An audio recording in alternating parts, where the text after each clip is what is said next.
ఈరోజు చర్చకు స్వాగతం. మనమొక చాలా లోతైన అంశాన్ని పరిశీలించబోతున్నాం.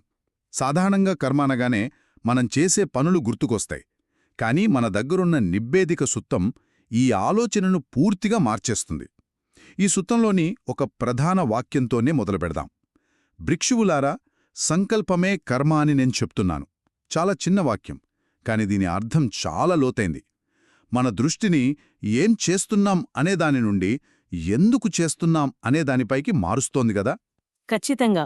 ఇది కర్మ సిద్ధాంతానికి పునాదిలాంటిది. అసలు గుండెకాయని చెప్పొచ్చు. అంటే మన బాధ్యతను బయటి ప్రపంచం నుంచి మన లోపలికి, మన మనసులోకి తీసుకువస్తోందన్నమాట. సరిగ్గా అదే. బయటకు కనిపించే చర్య, అది ఎంత పెద్దదైనా, ఎంత మంచిదైనా సరే. లేదా చెడ్డదైనా. అవును, చెడ్డదైనా సరే. దాని వెనుక ఒక ఉద్దేశ్యం, ఒక ప్రేరణ లేకపోతే అది కేవలం ఒక కదలిక మాత్రమే. ఒక యాంత్రికమైన చర్య. అవును, ఆ సంకల్పమే దాన్ని చేతన అంటారు.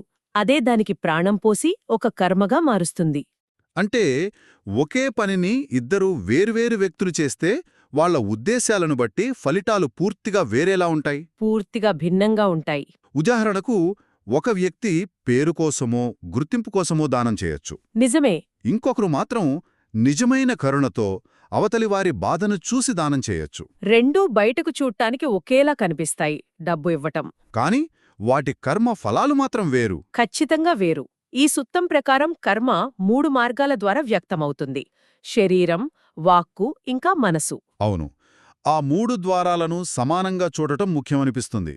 మనం సాధారణంగా మాటలకు, చేతలకు ఎక్కువ విలువిస్తాం. ఎందుకంటే అవి కనిపిస్తాయి, వినిపిస్తాయి కాబట్టి. సరిగ్గా. కాని ఈ బోధన ప్రకారం ఒక మానసిక చర్య, అంటే కేవలం మనసులో పుట్టిన ఒక సంకల్పం బయటకు వ్యక్తం అవ్వకపోయినా సరే. అయినా సరే, అది ఒక పూర్తిస్థాయి కర్మగా పరిగణించబడుతుందా? అవును, పరిగణించబడుతుంది. ద్వేషంతో కూడిన ఒక ఆలోచన మనసులో పుట్టిన ఆ క్షణంలోనే కర్మకు సంబంధించిన విత్తనం నాటబడినట్టే లెక్క. మంచి ప్రశ్న. ఎందుకంటే మనస్సులో రోజూ ఎన్నో ఆలోచనలు వస్తుంటాయి, పోతుంటాయి. వాటిలో చాలా వరకు మన నియంత్రణలో కూడా ఉండవు. నిజమే. మరి ప్రతి ఆలోచనకు మనం బాధ్యత వహించాలంటే ఎలా? ఇక్కడే మనం చేతన లేదా సంకల్పం యొక్క సూక్ష్మమైన అర్థాన్ని గ్రహించాలి. మనసులోకి యాదృచ్ఛికంగా వచ్చిపోయే ప్రతి ఆలోచన కర్మ కాదు. ఓ, అలాగా. ఉదాహరణకు, మనసులో ఒక కోపం మెరుపులా మెరిసి మాయమైపోవచ్చు. అది కర్మ కాదు. అది కేవలం ఒక మానసిక ప్రతిచర్య. అంతే. కాని ఆ కోపాన్ని మనం పట్టుకొని, దాన్ని పెంచి పోషించి, ఎదుటివారికి హాని జరగాలని ఒక స్పష్టమైన ఉద్దేశంతో ఆలోచించినప్పుడు అప్పుడది సంకల్పంతో కూడిన మానసిక కర్మగా మారుతుంది. ఖచ్చితంగా. అది కేవలం ఒక ఆలోచన కాదు, అదొక మానసిక నిర్మాణం. ఆ సంకల్పమే కర్మకు జీవం పోస్తుంది. అర్థమైంది. అంటే ఒక ఆలోచనను మనం ఉద్దేశ్యపూర్వకంగా పట్టుకుని దానికి శక్తిని ఇచ్చినప్పుడు అది కర్మ అవుతుందన్నమాట. సరిగ్గా చెప్పావు. సరే, ఇలా శరీరం, వాక్కు, మనస్సు ద్వారా మనం చేసే కర్మల ఫలితాలు ఎక్కడ వ్యక్తమవుతాయి? ఈ సుత్తం కొన్ని లోకాల గురించి మాట్లాడుతుంది. నరకం, జంతుగర్భం, ప్రేతలోకం, అలాగే మానవ, స్వర్గలోకాలు. అవును. వీటిని ఎలా అర్థం చేసుకోవాలి? ఇవి నిజంగా ఉన్న ప్రదేశాలా, లేక మానసిక స్థితులా? ఈ లోకాలను మనం 2 రకాలుగా చూడొచ్చు. వాటిని మరణం తర్వాత వెళ్లే ప్రదేశాలుగా మాత్రమే చూడాల్సిన అవసరం లేదు. అంటే అవి మనం ఇప్పుడే ఈ క్షణంలో అనుభవించగల మానసిక స్థితులు, అనుభవ క్షేత్రాలు. ఒకే గదిలో కూర్చుని కూడా ఇద్దరు వ్యక్తులు వేర్వేరు లోకాల్లో ఉండవచ్చు. ఆసక్తికరంగా ఉంది. తీవ్రమైన ద్వేషం, ఆందోళన, పశ్చాత్తాపంతో రగిలిపోతున్న మనసు, అది నరకం లాంటి బాధను అనుభవిస్తుంది. అదొక మానసిక నరకం. అలాగే స్వర్గం కూడానా? నిస్వార్థమైన ప్రేమ, కరుణతో నిండినప్పుడు. అవును. అదే మనసు ప్రశాంతతతో, దయతో నిండినప్పుడు అది స్వర్గం లాంటి అనుభూతినిస్తుంది. అంటే ఈ లోకాలు మన చైతన్యం యొక్క నాణ్యతను సూచిస్తున్నాయన్నమాట. సరిగ్గా. ద్వేషం, అత్యాశ, అజ్ఞానం వంటి సంకల్పాలు మనల్ని బాధ, గందరగోళంతో నిండిన మానసిక స్థితులకు, అంటే కింది లోకాలకు తీసుకువెళ్తాయి. అదే, ప్రేమ, దయ, వివేకం వంటిలో పైలోకాలకు. అవును. అవి మనల్ని శాంతి, ఆనందంతో కూడిన ఉన్నత మానసిక స్థితులకు తీసుకువెళ్తాయి. మన సంకల్పాలే ఈ మానసిక లోకాల మధ్య ప్రయాణించడానికి మన టిక్కెట్లు. అంటే మన అనుభవాల నాణ్యతకు మనమే బాధ్యులం అని ఇది స్పష్టం చేస్తుంది. ఇది కేవలం మరణం తర్వాత వచ్చే ఫలితం గురించి కాదు, మన ప్రస్తుత జీవితంలోని ప్రతి క్షణం యొక్క అనుభవం గురించి. ప్రతి క్షణం గురించి. ఇది చాలా శక్తివంతమైన ఆలోచన. అయితే ఇక్కడే ఒక పెద్ద ప్రశ్న తలెత్తుతుంది. ఏమిటది? మనం సమాజంలో చూస్తుంటాం, చాలా మంచి పనులు చేసేవాళ్లు కష్టాలు పడుతుంటారు. అవును, ఇది చాలా మందికొచ్చే సందేహమే. అదే సమయంలో చెడు మార్గంలో వెళ్లేవాళ్లు ఎంతో సంతోషంగా, విజయవంతంగా కనిపిస్తుంటారు. దీన్ని చూసినప్పుడు కర్మ సిద్ధాంతం నిజమేనా అనిపిస్తోంది. దీనికి ఈ సూత్రమేమైనా సమాధానమిస్తుందా? తప్పకుండా ఇస్తుంది. నిజానికి ఈ సుత్తంలోని అత్యంత ముఖ్యమైన భాగాలలో ఇది ఒకటి. ఓ. కర్మ అనేది మనం ఒక బటన్ నొక్కితే వెంటనే లైట్ వెలిగినట్టు కాదు. మనం ఒక పని చేసిన వెంటనే దాని ఫలితం వచ్చేయడానికి అదొక తక్షణ ప్రక్రియ కాదు. సరే. ఈ సూత్రం కర్మ ఫలాలు 3 వేర్వేవు సమయాల్లో వ్యక్తమవుతాయని చాలా స్పష్టంగా వివరిస్తుంది. ఇది అర్థం చేసుకుంటే మీరడిగిన ప్రశ్నకు సమాధానం దొరుకుతుంది. ఆసక్తికరంగా ఉంది. ఏమిటా 3 సమయాలు? మొదటిది దిట్టధమ్మ, అంటే ఇక్కడే, ఇప్పుడే లేదా ఈ జీవితంలోనే ఫలాలునిచ్చేవి. ఈ జీవితంలోనేనా? అవును, ఇవి చాలా స్పష్టంగా కనిపిస్తాయి కూడా. ఉదాహరణకు, కోపంతో ఒకరిని గాయపరిస్తే ఆ సంబంధం దెబ్బతినడం, మనసులో అశాంతి కలగడం, ఇవి వెంటనే జరిగే పరిణామాలు. మంచి పనుల కూడా అంతేనా? అంతే. క్రమం తప్పకుండా ధ్యానం లేదా వ్యాయామం చేస్తే దాని ఫలితంగా వచ్చే ప్రశాంతత, ఆరోగ్యం ఈ జీవితంలోనే మనం అనుభవిస్తాం.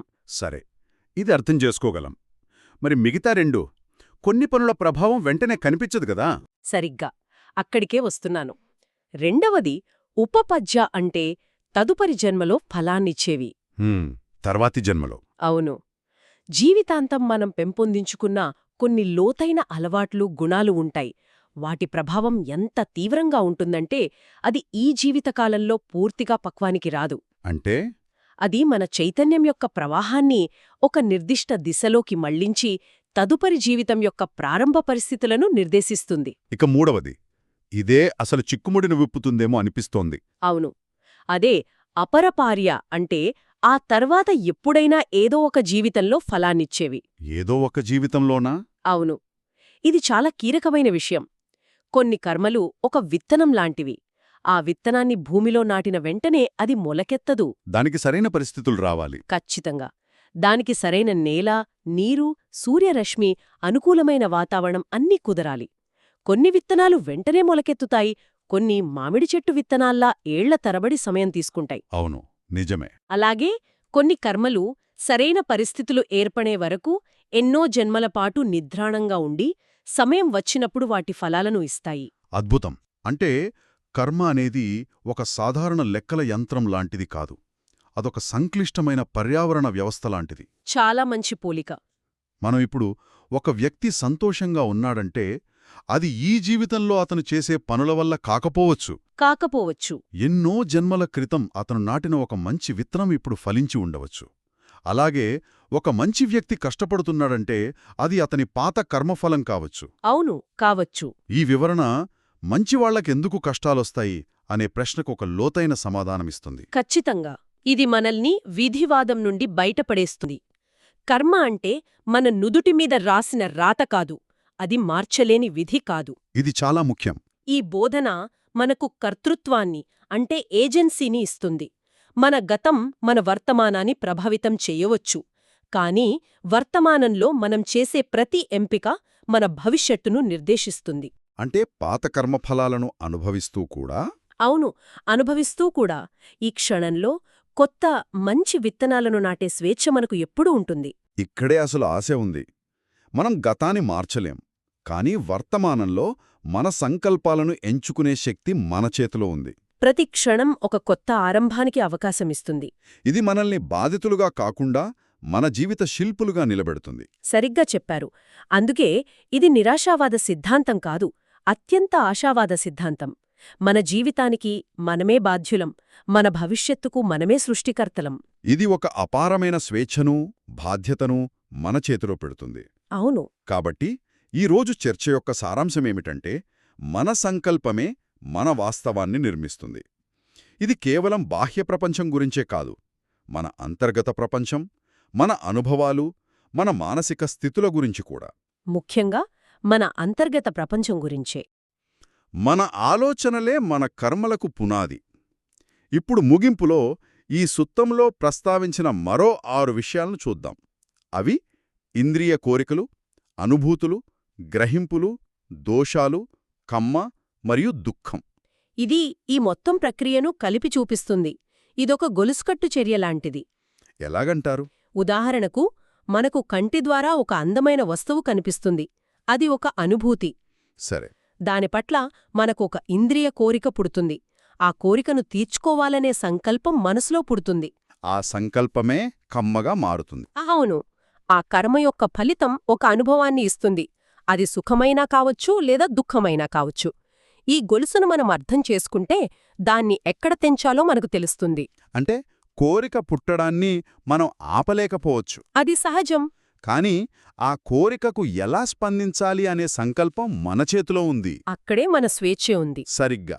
ఆ చిన్న ఎంపికలోనే మన భవిష్యత్తు మొత్తం ఆధారపడి ఉంది. ఆ గొలుసులోని బలహీనమైన లింక్ మన సంకల్పమేనన్నమాట. ఖచ్చితంగా. దాన్ని మనం మార్చగలం. ప్రతి అనుభూతి, ప్రతి గ్రహింపు వెనుక మన సంకల్పం ఎలా పనిచేస్తుందో గమనించడమే అసలైన సాధన. మనం ఎలా స్పందిస్తామో నిర్ణయించే శక్తి మన సంకల్పంలోనే ఉంది. అవును, అక్కడే ఉంది. కాబట్టి మనల్ని మనం అడగవలసిన అంతిమ ప్రశ్న ఇదేనేమో. మన అనుభవాల తోటలో మనం ఏ విత్తనాలను ఉద్దేశపూర్వకంగా నాటుతున్నాం? ద్వేషం, అత్యాశ అనే కలుపు మొక్కలనా, లేక కరుణ, వివేకం అనే ఫలవృక్షాలనా? ఈ లోతైన ఆలోచనతో ఈనాటి విశ్లేషణను ముగిద్దాం. తదుపరి విశ్లేషణలో కలుద్దాం.